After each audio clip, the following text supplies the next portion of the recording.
வணக்கம் ரம்யா. வணக்கம். எப்படி இருக்கீங்க? நல்லா இருக்கு. ஸோ வெளியே வந்த பேருக்கு ரெஸ்பான்ஸ் எப்படி இருக்கு? பாசிட்டிவாகவும் இருக்கு, நெகட்டிவாகவும் இருக்கு. ஸோ கன்னியன் சபரியோட சடனாக விலகாமல் இருந்திருக்கலாமே, ஏன் விலகுனீங்க?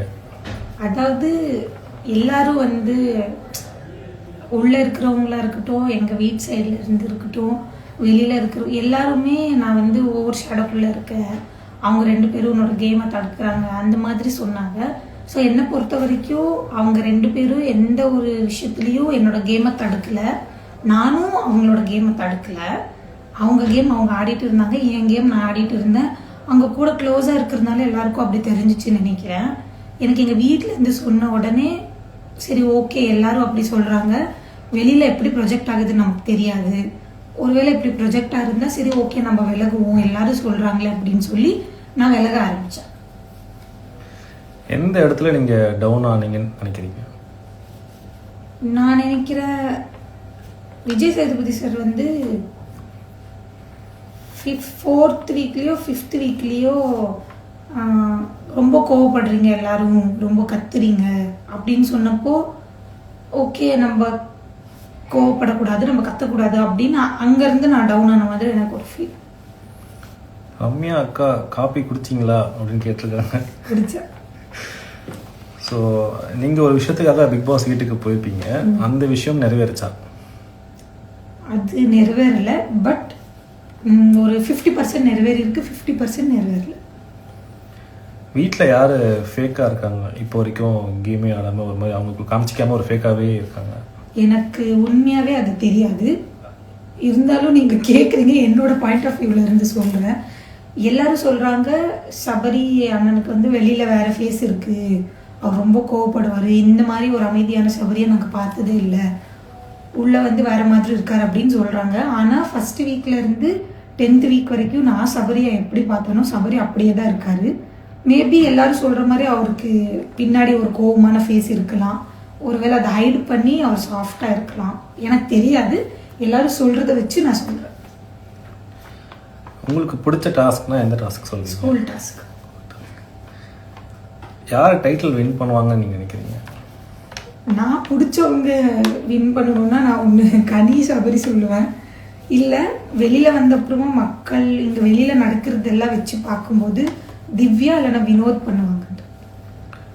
டாப் 5ல வரக்கூடிய கண்டஸ்டன்ஸ் யாராக இருப்பாங்க? சபரி, கனி, திவ்யா, வினோத், விக்கல்ஸ் விக்ரம்.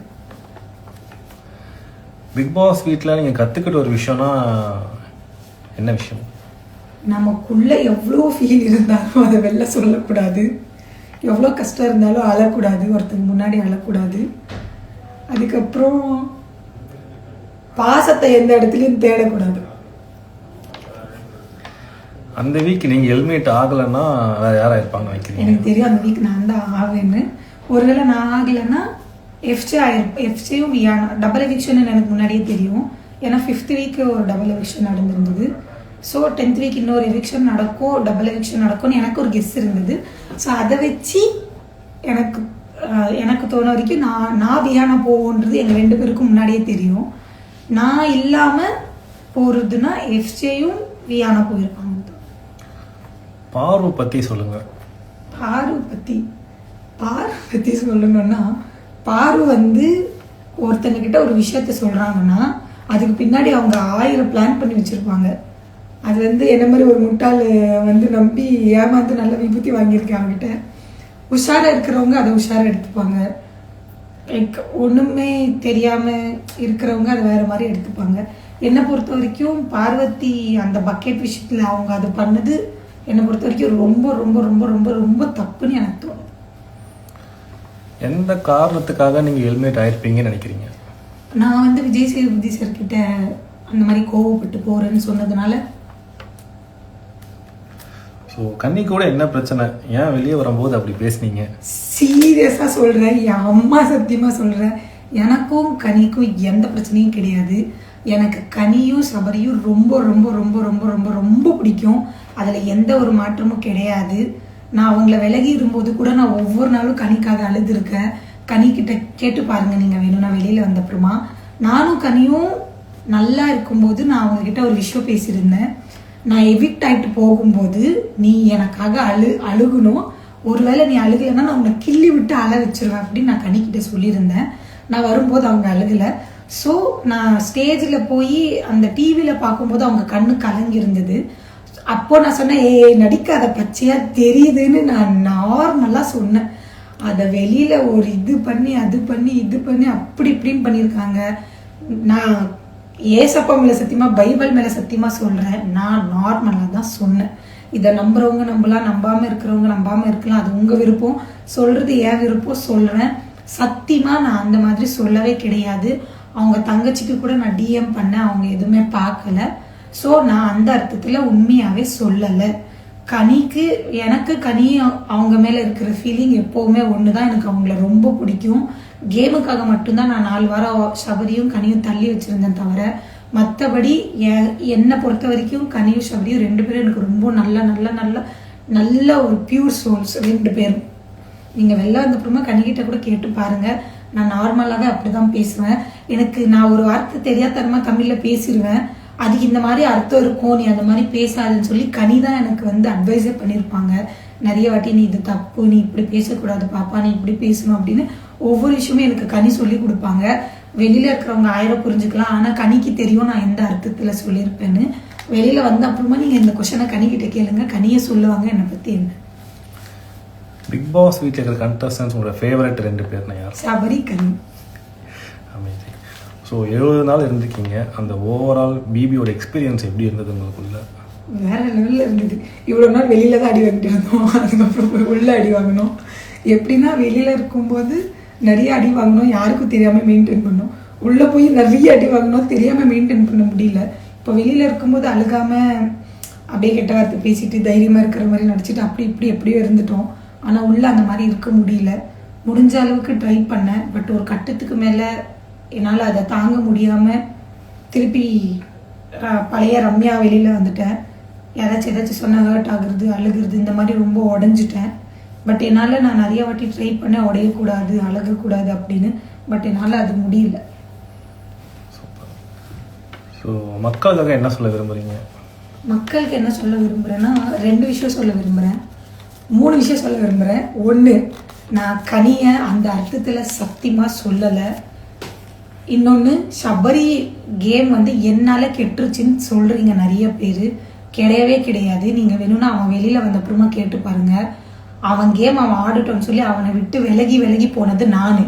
என்கிட்ட அவர் எவ்வளோ பேச ட்ரை பண்ணாலும் நான் அவரை தள்ளி விலகி வந்தேன் தவிர என்னால் அவர் கேமை ஒரு காரணத்துக்கும் நான் கெட்டு வச்சது கிடையாது. நீங்கள் அவங்க வெளில வந்த அப்புறமா 2 பேர்கிட்ட கேட்டு பார்த்துக்கலாம். 1. 2வது எனக்கு டான்ஸ் ஆட தெரியாது, ஒரே ஸ்டெப் போடுற அப்படின்னு நிறைய பேர் ட்ரோல் பண்ணியிருக்காங்க. அது உண்மைதான், எனக்கு டான்ஸ் ஆட தெரியாது தான். நான் எந்த இடத்துலையும் நான் பெரிய டான்ஸரு, நான் மைக்கேல் ஜாக்சனோட தங்கச்சி, அந்த மாதிரியெல்லாம் நான் எந்த இடத்துலையும் சொன்னதே கிடையாது. நான் இந்த இடத்துலையும் சொல்கிறேன், எவ்வளோ பெரிய இடத்துல வேணாலும் போய் சொல்கிறேன், எனக்கு டான்ஸ் ஆட தெரியாது. நான் ஆடல் பாடல் ஸ்டேஜ் டான்ஸர். ஒரு 8 பசங்க ஆடுறாங்கன்னா அவங்கள பார்த்து நான் ஆடுவேன். ஒரு பையன் லீட் எடுத்து ஆடுறான்னா அதை பார்த்து நான் கேட்ச் பண்ணி ஆடுவேன். இன்னொன்று, நான் ஆடுறதெல்லாம் பழைய சாங்கு, பிக் பாஸ் வீட்டுக்குள்ளே போடுற சாங் எல்லாம் எனக்கு தெரியாது. எனக்கு தானாக கொரியோ பண்ண தெரியாது. யாராச்சும் கொரியோ பண்ண அதை பார்த்து என்னால் ஆட முடியும். ஸோ தயவு செஞ்சு சொல்கிறேன், உனக்கு ஆட தெரியாது. எனக்கு ஆட தெரியாது தான், நீங்கள் ஆடுங்க. யார் வேணான்னு சொன்னாங்க? என்னை ரம்யா, நீ பிக் பாஸ் வீட்டுக்குள்ளே 24 மணி நேரம் ஆடிட்டே இருக்கணும், நல்லா நீ டான்ஸ் ஆடணும் அப்படின்னு எனக்கு சொல்லி கூப்பிட்டுருந்தாங்கன்னா நான் பிக் பாஸுக்கே வந்திருக்க மாட்டேன். என்னை அப்படி யாரும் சொல்லி கூப்பிடல. ஸோ தயவு செஞ்சு சொல்கிறேன், முடிஞ்ச அளவுக்கு அவாய்ட் பண்ணிக்கோங்க. நானே என் வாயால் சொல்கிறேன், எனக்கு ஆட தெரியாது தான். உங்கள் யாருக்காச்சும் தெரிஞ்சால் தயவு செஞ்சு சொல்லிக் கொடுங்க, நான் கற்றுக்கிட்டு வேறு ஸ்டெப்பு மாற்றி ஆடுறேன். நன்றி. இன்னொன்று, ஐயோ இதெல்லாம் சொல்லுவேன், அப்பப்போ மறந்துடுவேன் ப்ரோ, 2 நிமிஷம். இன்னொன்று, எனக்கு உடம்பு சரியில்லைன்னு சொல்லி நான் நடிக்கிறேன்னு சொல்லியிருக்கீங்க நிறைய பேர். உண்மையாகவே சொல்கிறேன், என்னோட ஓனர் கிட்ட கேட்டு பாருங்கள், அவங்களுக்கு தெரியும் என்னோட ஹெல்த் எப்படின்னு. நான் 8 வருஷமாக நிம்மதியாக தூங்குனது கிடையாது, கரெக்ட் டைமுக்கு தூங்குனது கிடையாது, கரெக்ட் டைமுக்கு சாப்பிட்டது கிடையாது. எனக்கு 2 வாட்டி ஆக்சிடெண்ட் ஆகிருக்கு. ஒரு வாட்டி ஸ்பைனல் கார்டு அடிப்பட்டு 6 மாதம் நான் பெட் ரெஸ்ட்டில் இருந்திருக்கேன். இன்னொரு வாட்டி ரத்த காய இதாகிருக்கேன். ஸோ எனக்கு உடம்புல ரொம்ப ப்ராப்ளம் இருக்குது. எனக்கு டீஹைட்ரேஷன் இருக்குது, மைக்ரேன் இருக்குது, சினரிஸ்ட் இருக்குது. ஸோ எனக்கு நிறைய அழுதா முடியாது, மூச்சு விட விக்கி அழுதனா என்னால் மூச்சு விட முடியாது, நெஞ்சு வலி வரும், நான் மயக்க போட்டு விழுந்துருவேன் ரொம்ப அழுதா. எனக்கு இந்த பிரச்சனை எல்லாம் இருக்குது. ஸோ யதார்த்தமாக தான் 2 வாட்டி நான் மயக்க போட்டு வீட்டுக்குள்ளே விழுந்தேன். வெளியில் கூட இந்த மாதிரி நான் நிறைய வாட்டி விழுந்திருக்கேன். எங்கள் ஓனரு இவங்களெல்லாம் கேட்டால் அவங்களுக்கு தெரியும். ஆடும்போது ஸ்டேஜ்லேயே நான் வீழ்ந்திருக்கேன். ஸோ தயவு செஞ்சு சொல்கிறேன், நான் நடிக்கிறேன், மயக்க போட்டு வீழ்றேன், யாரோட ஹெல்த்லேயும் அந்த மாதிரி விளையாடாதீங்க. அவங்கவுங்க வழி அவங்கவுங்களுக்கு தான் தெரியும். தயவு செஞ்சு சொல்கிறேன், இந்த மாதிரி ட்ரோல் பண்ணுறதை நிப்பாட்டிக்கோங்க. இல்லை நாங்கள் இப்படி தான் ட்ரோல் பண்ணுவோன்னா அதை உங்கள் பண்ணிக்கோங்க, அது எனக்கு கவலை கிடையாது. தயவு செஞ்சு கிளாரிஃபிகேஷன் கொடுத்துட்டேன். நான் மயக்க போட்டு வீழ்ந்தப்போ என்னை சுற்றி இருக்கிற எல்லாருமே பார்த்துருக்காங்க அது பொய்யா உண்மையானு. நான் மயக்கத்துலேருந்து ஏஞ்சி அப்புறமா சொல்லியிருக்காங்க, நீ மயக்க போட்டு வீழ்ந்த உடனே உன் கை காலெல்லாம் ரொம்ப சில்லுன்னு ஆயிடுச்சு, நாங்கள் எல்லாம் பயந்துட்டோன்னு சொல்லியிருக்காங்க. டாக்டரே சொல்லியிருக்காங்க, உங்களுக்கு பாடியில் டீஹைட்ரேஷன் இருக்குது, நீங்கள் தண்ணி குடிக்க மாட்டேன்றீங்க, அதனால தான் உங்களுக்கு மயக்கம் வருதுன்னு. ஸோ தயவு செஞ்சு இதை நிப்பாட்டிக்கோங்க. எனக்கு ஒன்றும் சும்மா ஆடணும், மயக்க போட்டு கீழே விழுந்து நடிக்கணுன்ற மாதிரி அவசியம் கிடையாது. நான் எந்த ஒரு இடத்துலையும் வாரத்துலேருந்து 10வது வாரத்து வரைக்கும் எனக்கு எவ்வளோ ஹெல்த் இஷ்யூ வந்தாலும் அதை சாக்கா வச்சு ஒரு டாஸ்க்கு கூட நான் ஆடாமல் விலகுனது கிடையாது. எல்லா டாஸ்க்கும் நான் ஆடிருக்கேன். ஸோ ப்ளீஸ் இதை நிப்பாட்டிக்கோங்க. இன்னொன்று லாஸ்ட்டாக சொல்கிறேன், என்னை பிடிச்சவங்களுக்கு நான் இதை சொல்கிறேன். எனக்கு யார் வெளியிலேருந்து இவ்வளோ நாள் சப்போர்ட் பண்ணாங்களோ அந்த பர்சன்ஸ்க்கு மட்டும்தான் சொல்கிறேன். ரொம்ப ரொம்ப ரொம்ப ரொம்ப நன்றி. நான் வெளியில் இருக்கும்போது எனக்கு எவ்வளோ சப்போர்ட் பண்ணீங்களோ, பிக் பாஸ் வீட்டுக்குள்ளே போனப்போ கூட அதை விட அதிகமாக சப்போர்ட் பண்ணியிருக்கீங்க. நான் நினச்சேன் என்னோட வாய்க்கு நான் 1 வாரம் கூட உள்ளே இருக்க மாட்டேன்னு. பட் நான் என்னை 70 நாள் சப்போர்ட் பண்ணி கூப்பிட்டு போயிருக்கீங்க. இது ரொம்ப பெரிய விஷயம். நான் கடைசி வரைக்கும் உங்களுக்கு நன்றி பட்டு இருப்பேன். ரொம்ப ரொம்ப ரொம்ப ரொம்ப ரொம்ப நன்றி. எனக்கு சப்போர்ட் பண்ண எல்லாருக்கும் லவ் யூ. தேங்க்யூ.